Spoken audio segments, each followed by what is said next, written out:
Pública. ¿Cómo están ustedes? Muy buenas noches, bienvenidos a Vía Pública. El presidente Sebastián Piñera y la primera dama Cecilia Morel comenzaron una cuarentena preventiva luego de que se les notificara, pasado el mediodía, de que ambos son contactos estrechos de una persona diagnosticada con COVID-19 que trabaja en el domicilio de la familia. A través de un comunicado, el Palacio de la Moneda informó que ambos se encuentran sin síntomas y que el test de PCR rutinario realizado el lunes, es decir, ayer, a las 20 horas, arrojó resultado negativo.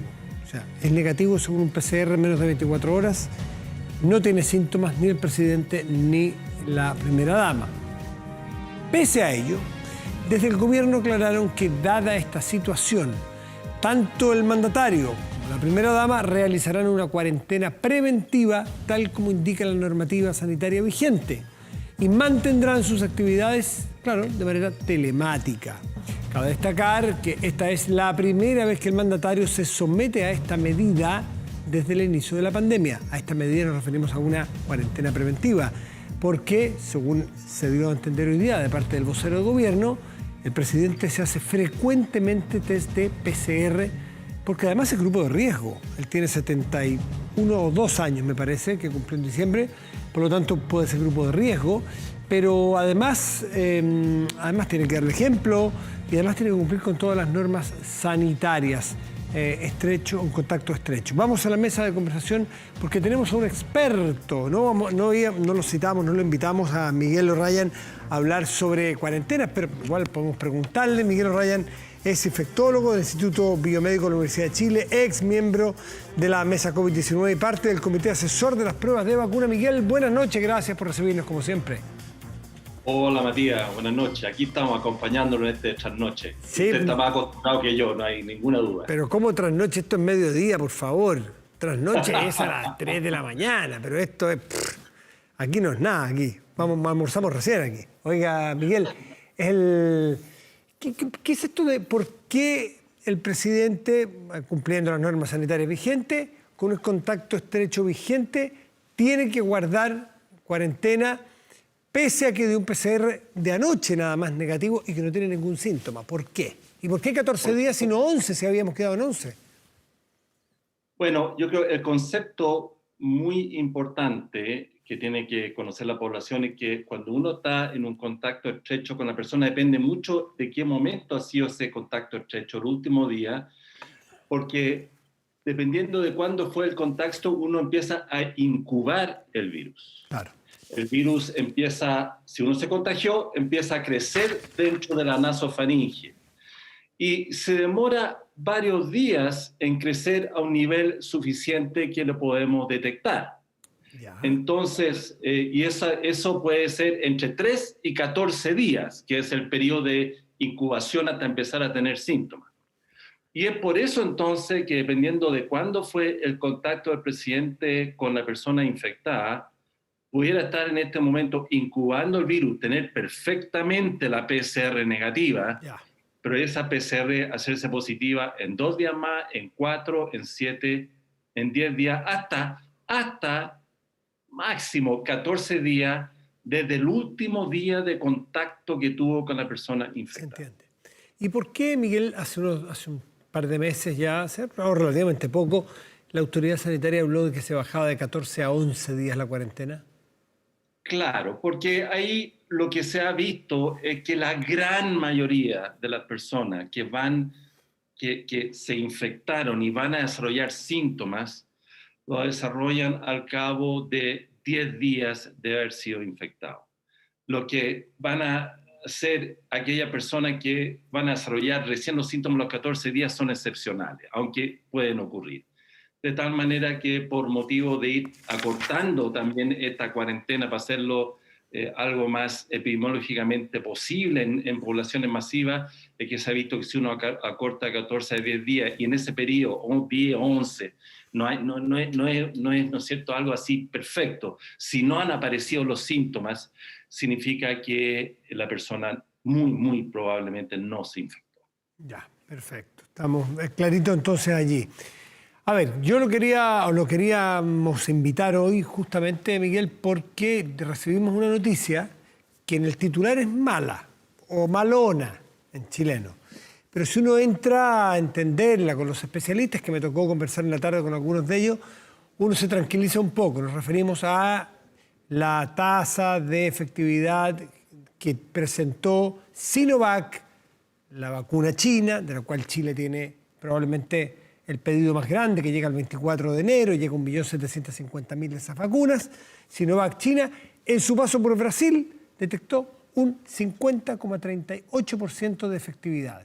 Eso, si lo comparamos, los que somos más ignorantes, con Pfizer, con Oxford AstraZeneca, con Gamaleya, está en torno al 90%. Entonces, ¿qué es esto? ¿Es muy mala o hay que explicar bien? Exactamente, Matías, y lo felicito por la reflexión, porque justamente la mirada rápida en el análisis de los ensayos clínicos puede llevar a interpretaciones erróneas.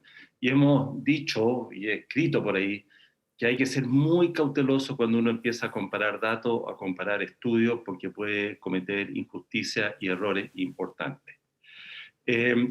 Los endpoints, lo que se mide finalmente, no es igual entre un estudio y otro, y eso finalmente puede determinar diferencias significativas de porcentaje.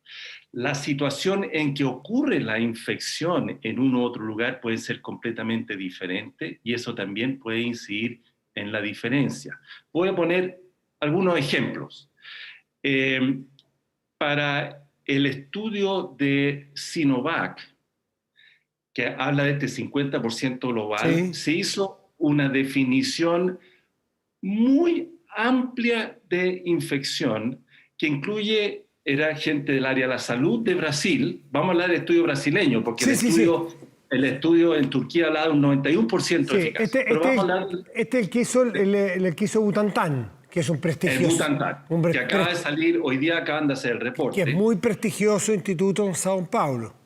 Sí, que incluye alrededor de 9.500 personas. Sí, exactamente. Que ya es un estudio algo más pequeño, que no es cierto que el estudio Pfizer, que eran cerca de 40.000, y donde la distribución de casos de casos de COVID entre vacunado y placebo fue efectivamente 85 en el grupo vacunado, 167 en el placebo, lo cual da un 50%. Pero la gran mayoría, un número importante de los casos, tuvo un COVID muy leve. Estamos diciendo personas que tuvieron nada más que dolor de garganta, nada más que secreción nasal o nada más que un poco de fiebre. Y en ese grupo en particular, la eficacia fue de alrededor de un 40 o 43%. Pero si uno ve la eficacia en las personas que tuvieron un COVID que uno podría decir clínicamente relevante, es decir, que requirieron una consulta médica para arriba, consulta médica o hospitalizado en UCI, la eficacia fue de un 78%. Hubo 7 casos de COVID que requirieron consulta médica o hospitalización o UCI en el grupo vacunado versus 31 en el grupo placebo. Y ahí los números empiezan a verse bastante bien y bastante comparable a lo que uno ve con el estudio de Oxford, por ejemplo. De tal manera que, primero, mucho cuidado en comparar estudios. Por ejemplo, la tasa de ataque de infección en el grupo placebo, nada más que en el grupo placebo, en el estudio brasileño fue 4 veces más alta que la que se vio en el estudio Pfizer en Estados Unidos. Ah, eso es muy bueno entonces. O sea, había mucho virus circulando en la infección de Brasil, o se hizo una detección muy amplia y muy intensa de personas infectadas, lo cual hace que los estudios no sean claramente comparables y hay que ser muy cuidadosos. Claro. Entonces, si este estudio se hace con las mismas 9.000 personas, pero en una isla en la mitad del Atlántico, es muy distinto a que si se hace en Sao Paulo, que es una ciudad atestada de gente con mucha densidad. Estoy poniendo un extremo, un ejemplo, ¿no es cierto? Que es un lugar aislado donde circula poco virus.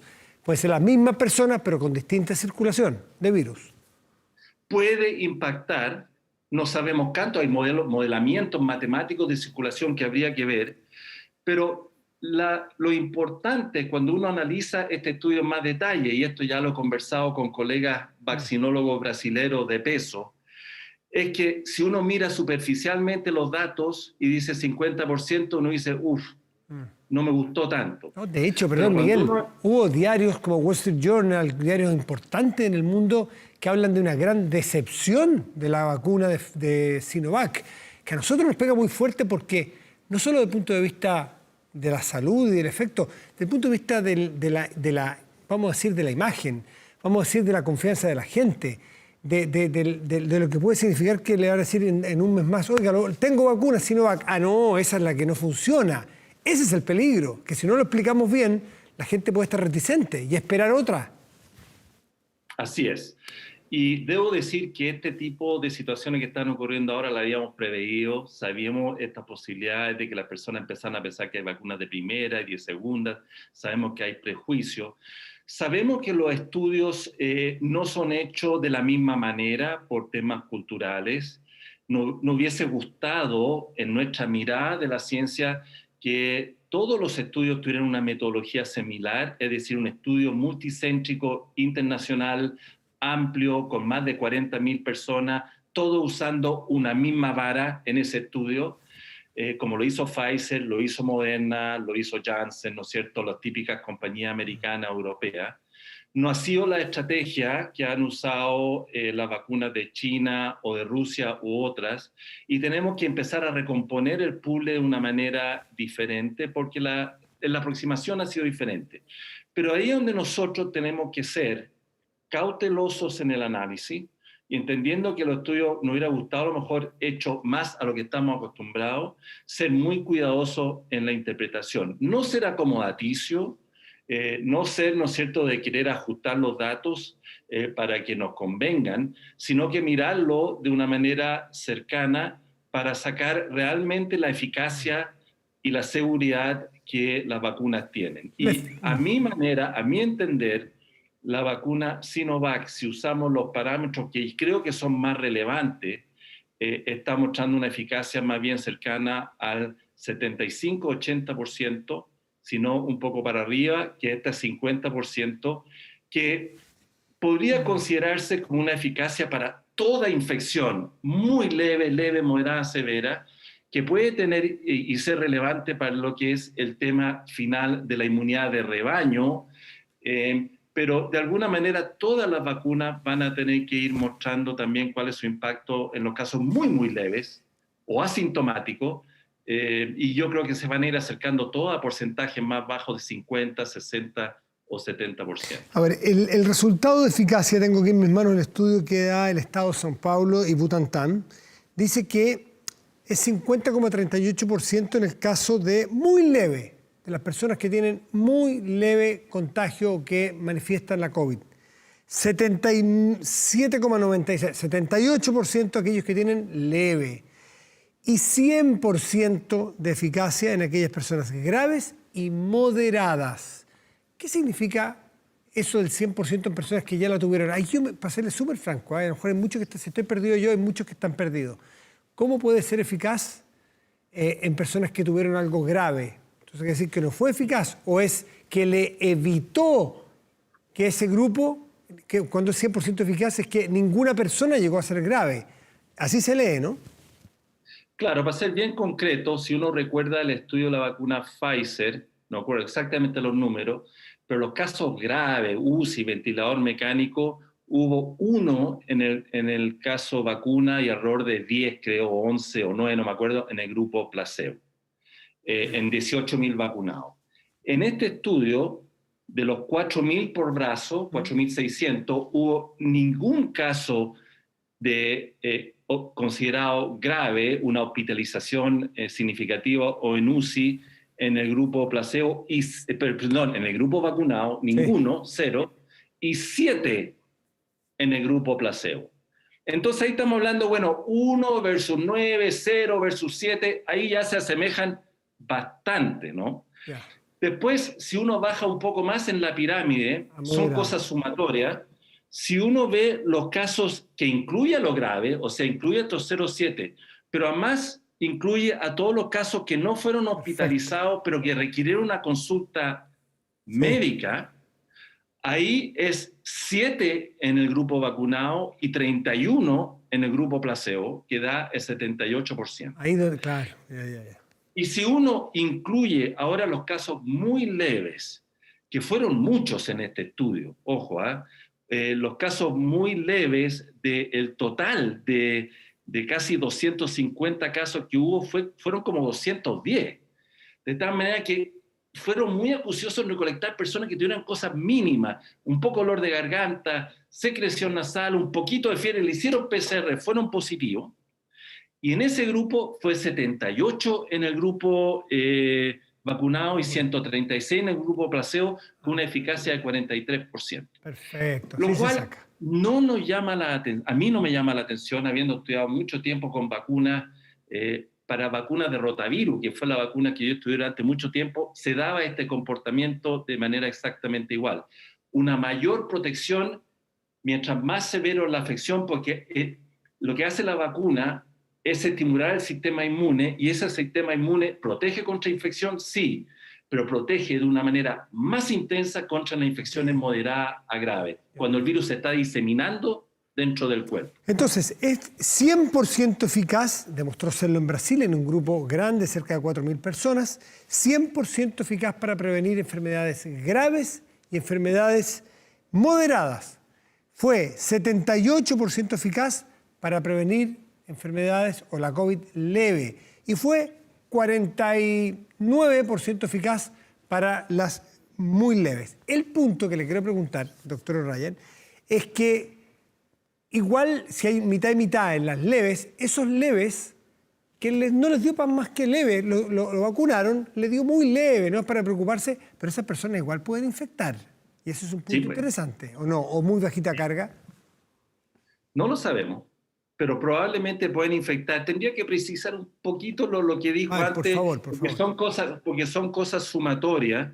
El 78% de protección es contra la sumatoria de los casos leves, moderados y graves. O sea, todos los casos que fueran médicamente significativos, fue un 78% de protección. El 50% de protección Perfecto. fue ya cuando incluye eso, más la gran cantidad de los muy leves. Por supuesto, En el perfecto. grupo total, por eso dicen, la protección total fue de 50%. Claro, es verdad. Pero lo que pasa es que dentro de ese total, la gran mayoría que registraron allá eran casos muy, muy leves. Entonces suma mucho. Eso por un lado. Segundo, ojo, que cuando hablamos de 100%, 0,7, los números son pequeñitos. Hay que estar atento de que si esto se multiplica por 2 o por 3, a lo mejor va a aparecer un caso moderado a grave, como apareció en el grupo Pfizer, también en el grupo vacunado acá, y ya no va a ser 100%, va a bajar a 90 o 95. Eso es lo que se llama los intervalos de confianza, dependiendo de los genes. Así que tampoco uno puede rasgar vestidura para el otro lado, decir, es 100% segura protección contra la infección severa, porque el N es pequeñito. Pero las señales, a mi manera de ver, son muy, muy positivas, y me alegra mucho, la verdad, porque era una incógnita, era una interrogante, que las señales son muy positivas para la vacuna Sinovac. Doctor O'Ryan, usted está trabajando en otras vacunas, ¿no es cierto? Que en Chile entiendo que en Janssen o en Oxford AstraZeneca. Janssen. En Janssen, ¿sí? Yo me vacuné, participé del ensayo de Oxford AstraZeneca, así que yo creo que recibí placebo, porque no, la verdad que no tuve mucha reacción, pero yo estoy dirigiendo la vacuna de Janssen, uno de los centros de vacuna de Janssen, sí. que es de Johnson Johnson. ¿Y Sí. cuándo se va a saber estudios de eso para ver si Chile lo compra? Porque Chile también espera esa vacuna. Ya se cerró el enrolamiento hace 2 o 3 semanas. Lo que se está haciendo ahí, como lo han estado haciendo todos los otros estudios, es esperar que ocurran los casos de COVID. Nosotros ya hemos tenido un caso de COVID-19 dentro de los 507 enrolados que nosotros enrolamos en el estudio. Hay otros 5 sospechosos, pero han sido negativos, y tenemos otra persona que en este momento se está evaluando. Y así como nosotros sumamos casos en todos los más de 150 centros del mundo van sumando los casos y en estas semanas se están logrando los números suficientes para cerrar la base de datos, abrir el ciego y ver cómo se distribuyen los casos entre placebo y vacunados. Y nosotros tenemos la esperanza de que, así como se ha visto con las otras vacunas, se concentren fundamentalmente en el grupo placebo. Ya, y eso se envía, por así decirlo, donde están centralizando los datos de muchos otros países, que es lo que ocurre con cada una de las vacunas, y después entrar en los permisos y en las importaciones y en las distribuciones. Bueno, pasa a todo el proceso de revisión, Claro, por la autoridad competente, por los grupos externos que ven la data, que se convencen que los resultados son suficientemente robustos en cuanto a seguridad y eficacia, FDA, EMA, Anvisa, nuestro ISP, y pasado eso, y en paralelo esperemos, las autoridades están haciendo todos los procesos para que la vacuna llegue a Chile lo antes posible, porque lo que tenemos que empezar a hacer, Matías, es vacunar, vacunar y vacunar lo más que podamos los meses que vienen, porque si no se nos viene un invierno que puede ser muy ominoso en cómo están las cifras actualmente. Miguel O'Ryan, muchísimas gracias como siempre, y ya que estima que está en alta noche, lo liberamos para que pueda acostarse a dormir. Muchas gracias, Matías, cuídese mucho. Chao, Miguel, igualmente. Hacemos una pausa y volvemos con más Vía Pública. Todavía es muy temprano, hay muchos temas que conversar. Espérenos.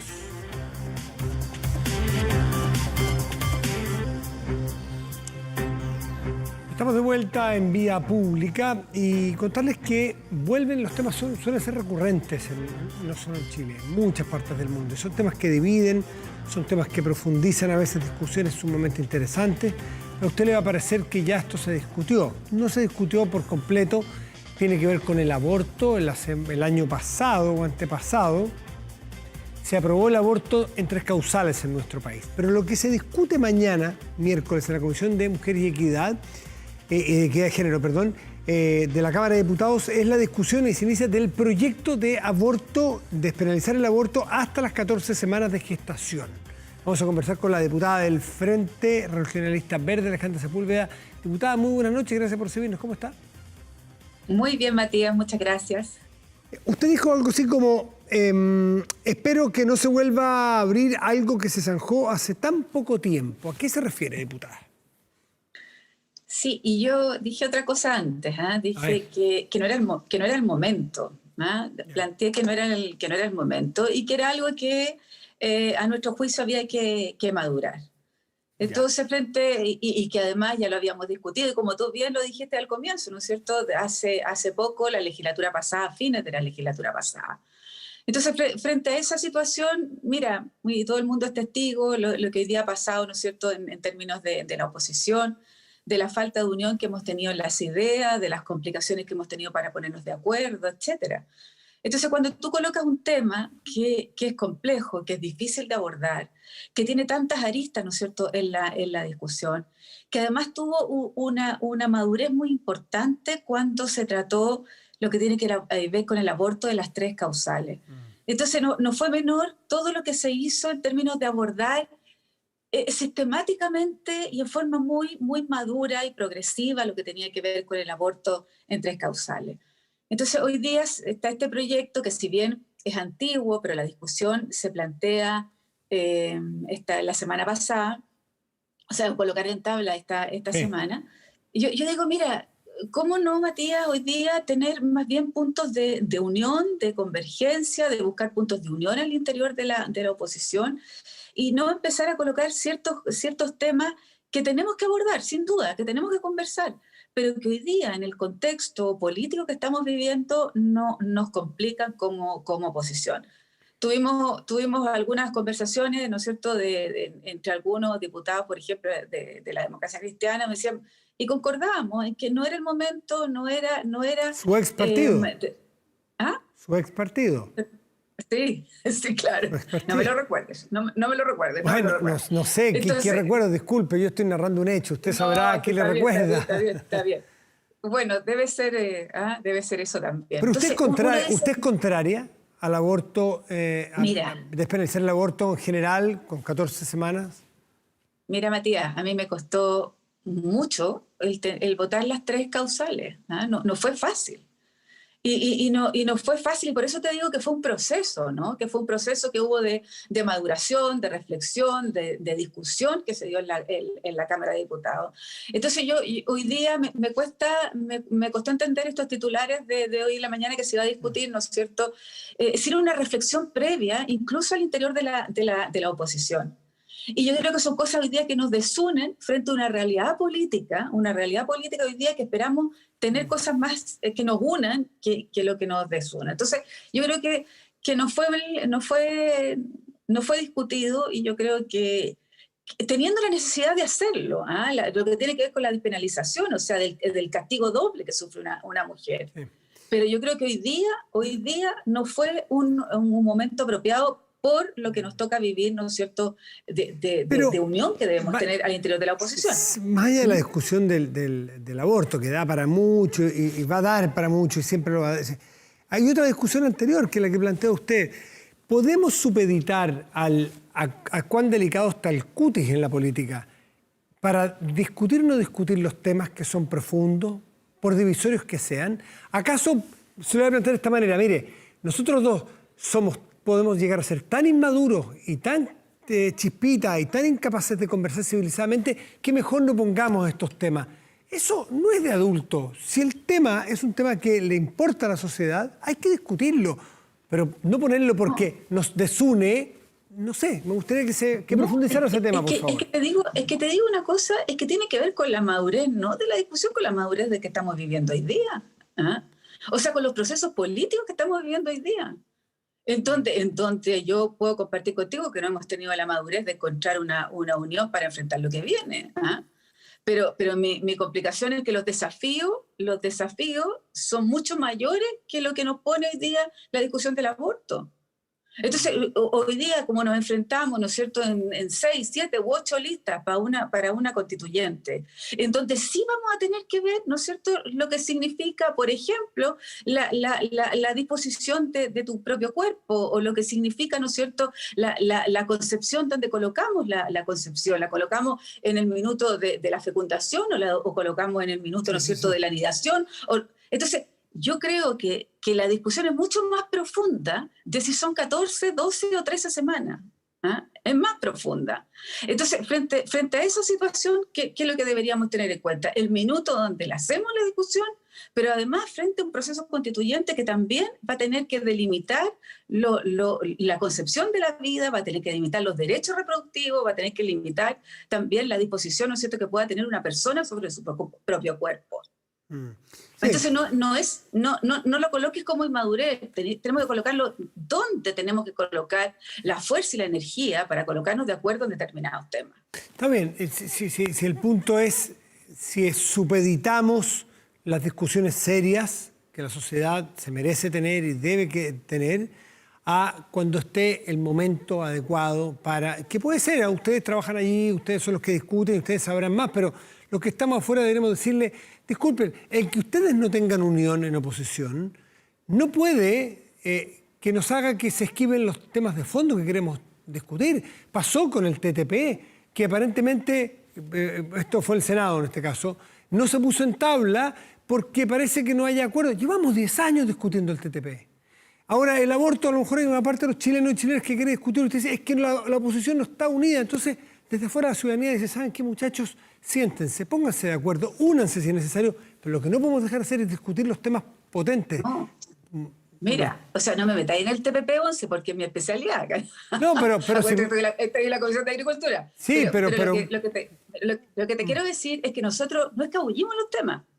O sea, si hay que darlo, lo vamos a dar. Pero mi complicación es cómo lo quieres dar. Lo quieres dar en unión, lo quieres dar en reflexión, lo quieres dar en madurez, lo quieres dar, ¿no es cierto?, en capacidad de no ponernos de acuerdo, sino entender cada uno nuestras diferencias. Si eso es así, no es entre gallo y medianoche colocar la discusión. Yo no me opongo a discutir, jamás me opondría a eso, ni a ninguno de los proyectos que puedan ser menos una moción parlamentaria, al contrario. Sin embargo, cuando tú dices, bueno, en las condiciones en que estamos hoy, en un minuto que no es cualquiera, en que estamos a puertas de elegir constituyentes, que estamos a puertas de tener una transformación para los próximos 50 años del país, y donde este tema también va a ser importante al interior de la discusión. Claro, tácticamente no parece muy apropiado hacerlo en uno de los temas que es tan efectivamente generador de grietas, divisorio. Vimos lo de Argentina recién, pero también vimos que incluso este tema, que es la vida la que está en discusión para unos y para otros, se presta para que unos cambien por una conveniencia política. Lo vimos en Argentina recién, ¿no es cierto? Alguien que había quemado todas sus naves en favor de la opción A, se pasa a la opción B y al revés. En fin, es súper interesante. Pero ¿por qué no entramos al detalle, en alguna medida, del proyecto en sí? ¿A usted le complica el aborto? ¿Le complica las 14 semanas? Ya sé que no le parece el momento, pero entremos al mérito propio. ¿A usted le parece que ya está bien con las 3 causales, que habría que ver causal por causal? ¿Dónde está su inquietud? Mira, por eso era importante decirte del minuto. Ahora, yo creo que el despenalizar el aborto tenemos que a ver, no es posible victimizar a la mujer doblemente, ¿no? Ninguna mujer quiere hacerse un aborto, ninguna de nosotras quisiéramos hacer un aborto. Y frente a esa situación, además, penalizarla y castigarla y repudiarla, porque eso es lo que ocurre, y repudiarla doblemente, es difícil de entender que exista hoy día en un código penal como el que está. Entonces, si tú me preguntas en bruto, claro, uno dice, ¿cómo vamos a estar, ¿no es cierto?, siguiendo con esta discusión de esta manera? Entonces, por eso te digo que mi preocupación es el minuto. Si tú me dices hoy día, tenemos que despenalizar el aborto en las mujeres hoy día, yo creo que sí, tenemos que hacerlo. Pero para eso necesitamos unidad en la convicción. Y no el colocar esto entre gallo y medianoche y nos va a complicar incluso la reflexión para varios otros temas. El criminalizar a la mujer doblemente en esto es una situación que no corresponde. ¿Y qué solución o qué vía legal se le ocurre a usted intermedia? Porque usted no es partidaria usted no usa el argumento que algunas mujeres sí usan, que es la libertad de las mujeres de qué hacer con su cuerpo. No le he escuchado a usted dar ese argumento, que es una línea plausible, que la vamos a escuchar en muchas mujeres. Usted dice lo otro, no, lo que yo quiero es no penalizar doblemente a la mujer. ¿Qué vía intermedia hay para...? Mira, cuando yo voté a favor de las 3 causales, pese a que yo no soy partidaria del aborto, lo que yo planteé en mi discurso, y fue la consecuencia del voto, fue que lo que yo dije, que lo que yo pensaba, lo que yo creía, o lo que a mí, en la formación que tú tienes, no podía ser limitante frente al derecho que tienen otras mujeres. Si otras mujeres tienen una concepción distinta a la mía, yo no puedo cercenar ese derecho. Así lo planteamos y así sigo pensando. Yo tengo mi propia concepción, que la vida, ¿no es cierto?, comienza con la fecundación. Y frente a eso tengo mis propias concepciones valóricas. Sin embargo, también entiendo que otras mujeres, otras personas no la tengan. Y frente a eso yo no lo puedo imponer. Y a partir de eso voté a favor de las 3 causales. Y yo creo que esas 3 causales, además, tenemos que chequear cómo se están implementando, hoy día. Ahora, vamos a entrar a otro tema conceptual que es interesante para legisladores en general. Me parece que fue Valéry Giscard en Francia en su momento para el aborto. Creo que fue él, que dijo una cosa lo que yo creo y otra cosa que lo que debe hacer para mi país. No sé si fue Giscard. Bueno, sí. Fue, ¿no? Me parece. Sí. Pero fue en los años 70, algo así. Yo soy católico, pero en fin, voy a aprobar o voy a permitir que se apruebe esto porque la mayoría de los franceses lo quiere. Pero el caso es que saquemos el aborto de por medio. Un parlamentario puede decir, esta es mi manera de pensar, pero tengo que permitir que otros piensen igual, así que yo voto como ellos, o cada uno debe, por así decirlo, votar con sus convicciones y hacer el conteo de cómo están las convicciones, cómo están las votaciones. Porque si vamos a ser siempre tolerantes, para lado y lado me refiero aquí, esto es muy conceptual, no sobre el aborto, y votar como votan otros o cómo creen otros, bueno, usted a lo mejor puede estar dejando de ejecutar para lo cual la población la nombró su representante, pues. ¿Me entiende el concepto? A ver, lo que yo creo es que tú, cuando tú hablas en el Congreso, tú fijas tu postura en términos de lo que tú piensas, ¿eh? Sí. De lo que tú piensas, de lo que tú crees, de tus creencias, de tus convicciones. Sin embargo, tú dices, ¿por qué yo? Y me pasó también en la eutanasia. Me pasó también en la eutanasia. Entonces, yo sé, ¿por qué yo tengo que, frente a mis convicciones, obligar que otra persona que no la tiene, con mi voto, obligar a eso? Entonces tú dices, las personas que no quieren hacerse un aborto, y por eso además para nosotros, por ejemplo, era importante todo el acompañamiento que tenía que darse, Sí. ¿no es cierto?, a una mujer en relación a cuando tuviera que elegir o no hacerse un aborto. Entonces frente a ese acompañamiento uno decía, bueno, ¿cómo la sociedad también te ayuda a que la decisión sea distinta? Entonces frente a esa situación... Pues que mi punto es que usted delibera después de escuchar a la sociedad y dice, esas mujeres o esas personas, en el caso de la eutanasia, porque no quiero centrarme en este caso en el aborto, Sí, si yo escucho a la sociedad y tienen derecho ellos, entonces me convencieron, yo voto, o sea, esa es mi pregunta, ¿uno vota solo de sus convicciones o trato de hacer... No te convencen a que tu convicción cambie. No. Lo que te convencen que es bueno para el país. Lo que te convence es que su derecho o que mi convicción no puede limitar la del otro. La del otro. Esa es la diferencia. O sea, yo sigo pensando en que la concepción es ¿no es cierto?, en el minuto de la fecundación, y ahí comienza la vida. Pero yo no puedo decirle a otro, ¿no es cierto?, que piensa absolutamente distinto y obligarlo a partir de mi propio voto. Esa es la diferencia, Matías. Y eso pasa en los temas de valores. Yo no dejo de pensar como pienso. Lo que hago es decirle al otro, bueno, tú piensas distinto, yo no por eso te voy a coartar tu manera de pensar y decidir sobre tu propio cuerpo. Pero la pregunta es casi matemática legislativa. A ti te representan otros, yo represento a los que piensan como yo. O es que se lo estoy preguntando porque usted conoce el Poder Legislativo, nosotros estamos desde afuera. Que no es matemática legislativa, Matías. No es matemática legislativa. ¿Cuánto un legislador tiene que ser empático con las formas de pensar del adversario ideológico, por así decirlo? Es que lo que ocurre es que yo te vuelvo a repetir, o sea, yo no he cambiado ni un ápice de lo que pienso, pero no porque lo que yo pienso voy a coartar la posibilidad, ¿no es cierto?, de que otro pueda tener otra fórmula de pensar y hacer lo que a él o que a esa persona, ¿no es cierto?, le complique. Entonces, esa es la diferencia. Y yo creo que, fíjate que la mentalidad legislativa hoy día ha cambiado de la legislatura pasada a esta, en ese sentido, en no tener tus propias convicciones y esas convicciones someter al otro a que crea que tus convicciones son las únicas. Al final uno debe, me imagino como legislador, no lo ha sido nunca, no creo que tampoco lo vaya a hacer, votar que lo que uno cree más allá de las convicciones es lo que es mejor para el conjunto de la sociedad. ¿No es cierto? Cómo la sociedad con la ley A, B o C va a estar mejor.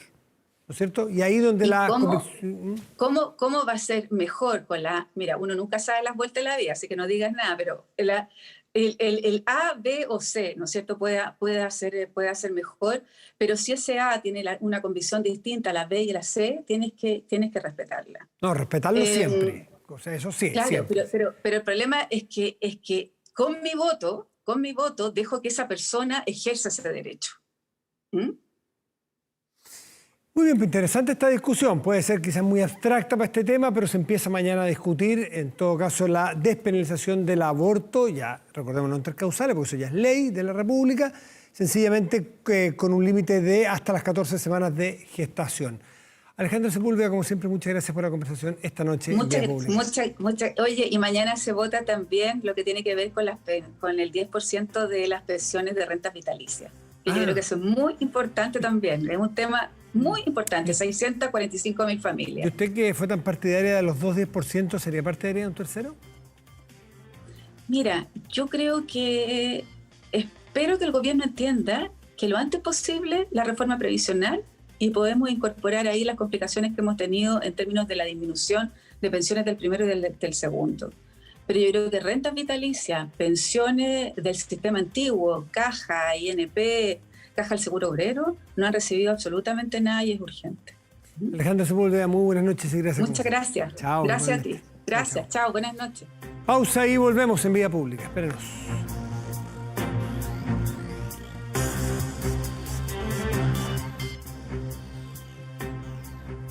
Aumenta la delincuencia, no grave robos, evite-los con Tepillé, la empresa líder en seguridad preventiva con monitoreo de cámaras de seguridad y audio disuasivo en tiempo real. Tepillé protege 24/7 su empresa y también su hogar. No sea usted la próxima víctima y contrátelos en tepillé.cl. Vamos a la pantalla grande, revisamos nuestro portal.